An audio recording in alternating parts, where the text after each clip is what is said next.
Hi everyone, welcome to the next video all about monetary policy. So in the last video we talked about fiscal policy, which is controlling government spending and taxation.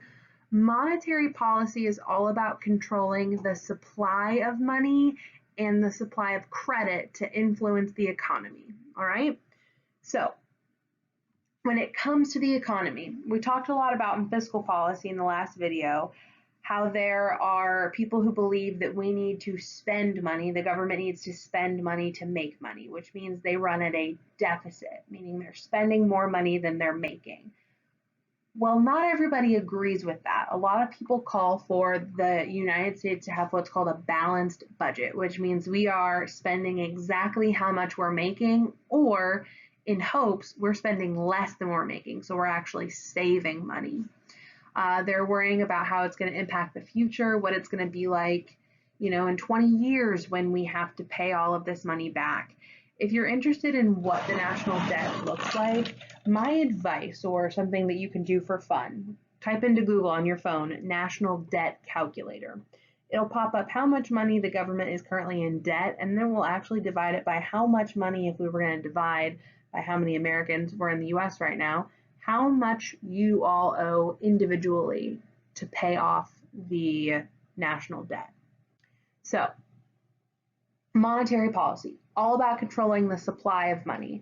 When I say supply of money, I mean how much money is out there, okay? I know I've used this example a lot in class, but I'm going to remind you. If I told you all that you just needed to sit in your seats and I will come around to each table and give you 5 extra credit points, is anybody going to rush to be the first table? Probably not, because you know that there's enough extra credit points to go around. Now, what if I said I only have 10 extra credit points to give out, and the first person who can run through the door gets it? Well, I'm betting at least 5 of you are going to jump up and try and be the first one to run through the door. Maybe you'll shove somebody down to the ground. Why would you do that? Because there is a limited amount of extra credit and you want to be the one that has it. That's how the supply of money works, okay? There is a set amount of money in the United States. You want to have the most money because there's a set amount. Now, when it comes to controlling the supply of money, sometimes the government will take away money that's in the economy. Meaning that, let's pretend that there are 100 $1 bills all in the United States right now. If the government wants us to spend less money, they're going to take some of those $100 bills out. Let's say that they take out 20 of them, okay? Now we only have $81 bills left. What happens to the value of those remaining $81 bills? Are they more valuable because there are less of them? The answer, yeah, we can actually make money more valuable that way. Now, on the flip side of that, if we wanted to, for whatever reason, make money less valuable, we would push out and create, let's say, an extra 500 $1 bills. Well, now they're not as rare, and you need more $1 bills to buy something. So let's pretend that we're buying a bag of chips from the Friday store, and we only have those 100 $1 bills. One bag of chips equals $1, okay? We want to increase the supply of money. We add those 500 $1 bills in there. Now we're looking at, there's more $1 bills, so the value of that dollar bill is less. Now you need to have $2 or $3 to buy a bag of chips from the Friday store. So the federal government controls how much money is being made. They call it coining money. Remember, because there are pennies, nickels, dimes, they're coins. That's why they call it that. And that's how they regulate the value of money. Now, they also do this through the cost of borrowing and credit. So we've talked before about this thing called interest. If I want to borrow money from the bank to buy a car, to buy a house, a big purchase that I don't have money for in my bank account, I could get a loan. And what an interest rate is how much money I have to pay back on top of the loan. So let's say we're going to keep numbers really low and simple because we all know Miss Dillon isn't fantastic at math. Let's say I want to buy a brand new Rolls-Royce car. It's really cool. One of the rappers bought it for one of the Jenner sisters. So I want to buy a brand new Rolls-Royce. Let's pretend that it's $100. And Miss Dillon takes out a loan for $100. Her interest rate is 5%. How much money on top of the $100 does Miss Dillon need to pay? Drum roll. The answer is $5. Okay? So if I want people to borrow more money, I want people out there buying things, which is good for the economy. I want people borrowing more money. Am I going to have a high interest rate or a low interest rate? The idea is I want to have a low interest rate because that means people are going to have more money to spend because they're not paying as much in interest, okay? Now, if I want people to spend less money, I'm going to increase that interest rate because I want them only spending money on my interest rate. Now, I bet you're all wondering what in the world is going on in this picture over here in the corner. The person who is responsible for creating the Federal Reserve, the banking system in the United States, is a guy by the name of Alexander Hamilton. He was the first Secretary of Treasury under George Washington, served in the American Revolution, and they actually created a musical about him by this guy right here in the blue coat. His name's Lin-Manuel Miranda, in case you've ever heard of him. I know there are a handful of students who have listened to the Hamilton soundtrack, so this is just a picture from the musical. Next thing, the Fed. This is the bank for the United States. When banks need money, they go to the Fed. So consider the Fed as like the Bank of the United States, okay? Now, the United States is broken up into 12 different districts. Each bank has one Fed, okay?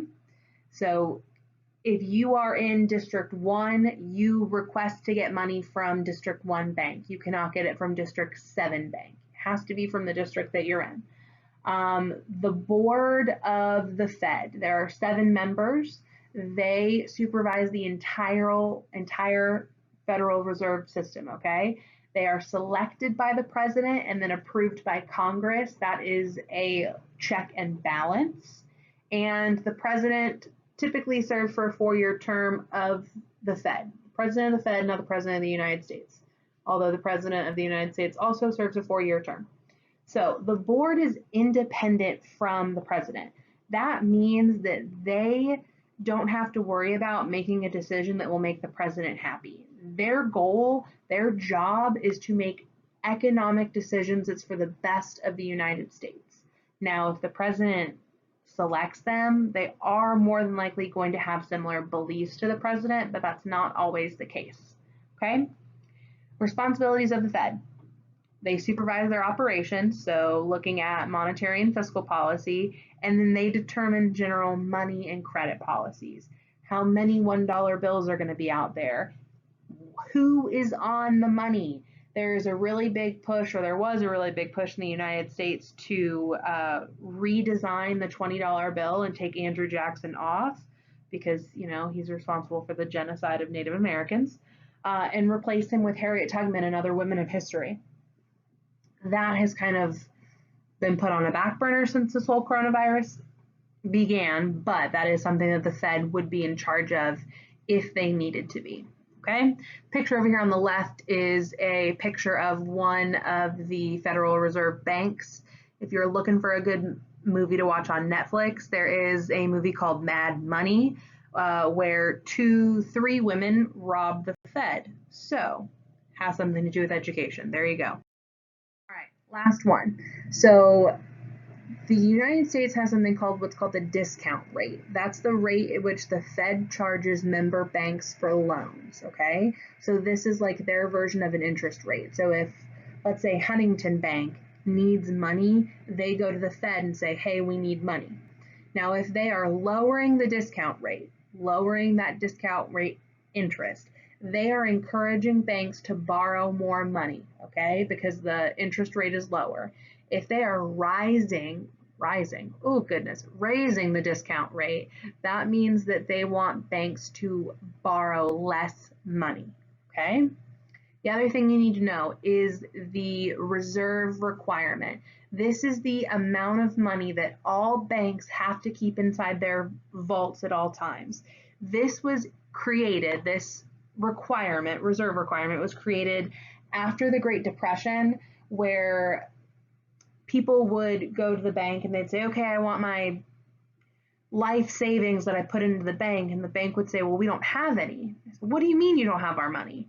So what actually happens when you deposit your money into the bank does not keep it in like a little box with your name on it labeled and nobody else touches it. They actually lend out a portion of your money to pay for loans and that kind of thing.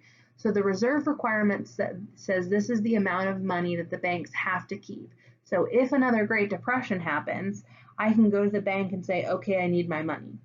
Now, will the banks have every single cent of my money? No, but they have to keep a certain percentage of my account in there at all times.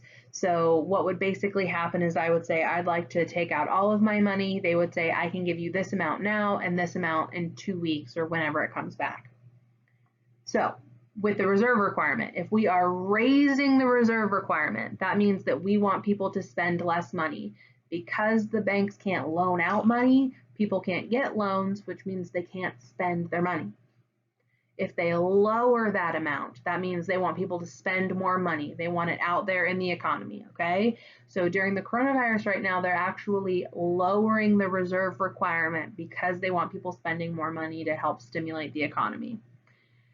Now, the Fed, they are responsible for bond buying. I know we've talked about buying bonds in war times. Open market operations, the idea of getting people to spend money. If we're spending money, we're making money. It's a big cycle. I spend my money at Target. The owners of Target get their money. They use it to pay their employees and to make more products. Once their employees have been paid, they can spend their money at other places. That's the idea. Now, because the Fed is independent from Congress and the president, they do sometimes have conflicting policies. So sometimes you'll see where there is a Democratic Fed and a Republican president, which means the Democrats think that the government should be more involved and have a bigger hand in the discount rate and the reserve requirement, whereas the Republicans don't believe that. So sometimes that happens and there's a bit of a clash. We're kind of in an interesting place in history right now where we're watching everyone kind of work together to make this work. Now, ending the end of this video. Let me know if you have any questions. You have my email. I have included a phone number that you can text me at. If you need anything, let me know. I am more than willing to help you out understand this stuff, or if you just want to say hi, that would be nice too. I miss all of you so much. And that is it for this video. Have a great day.